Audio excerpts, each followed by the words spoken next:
dyan. So, ayan na nga Harvest mga tayo. langga. Nag-harvest tayo ng kalamansi. At ang dami talaga, ang daming bunga niyan. Ang daming bunga na ha-harvestin na talaga.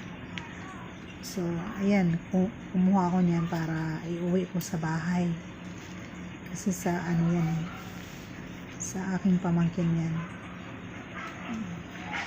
Pero, kumuha din ako ng pang sa kanila din para hindi na sila kukuha pa dyan sa puno.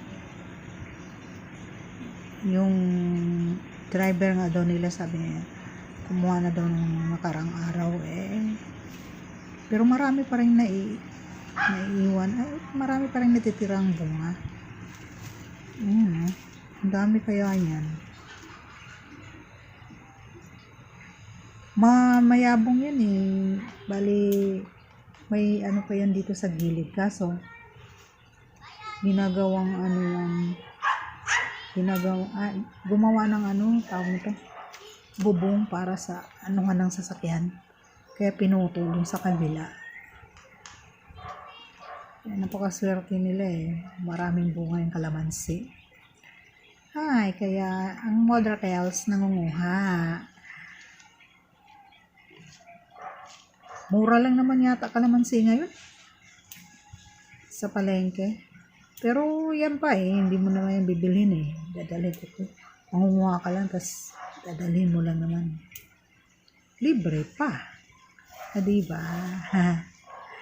Kaya, ayun, pinagtiyagaan kong manguha ng bunga. Hindi rin masyadong madami yung kinuha ko kasi nga, kami lang din na magagamit. Ilan lang naman kami pang sausawan lang, baka masira. Kaya yung tamang kuha lang hindi dinala ko.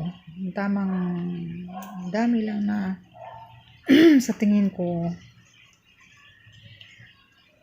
ubos namin. Hindi kaya ibibigay ko sa aking kumare para paghapian din namin. Pinipili ko dyan yung mga medyo hinog-hinog. Tsaka yung mga malalaki. Marami dyan yung malalaki. Tapos maano siya, makatas. Ang daming maganda. Kasi gumawa nga din ako ng juice niyan Kumuha ko ng 10 piraso. Ginawa ko ng juice. Na walang asukal.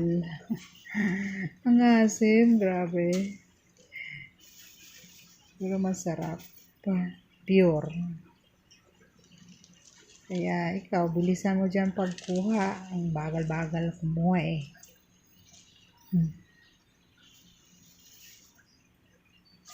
Masarap lang manguha, diba? Sarap lang mag-harvest. Yung pagputol ko kasi dyan, hindi yung hindi yung sa pinakadulo. Yung ginugunting ko siya para hindi siya agad mabubulok. May kasamang stem, yung ganun. Para hindi agad mabubulok. Siguro mga nakuha ko mga 1 kilo mahigit, ganun. Tama na marami na yun.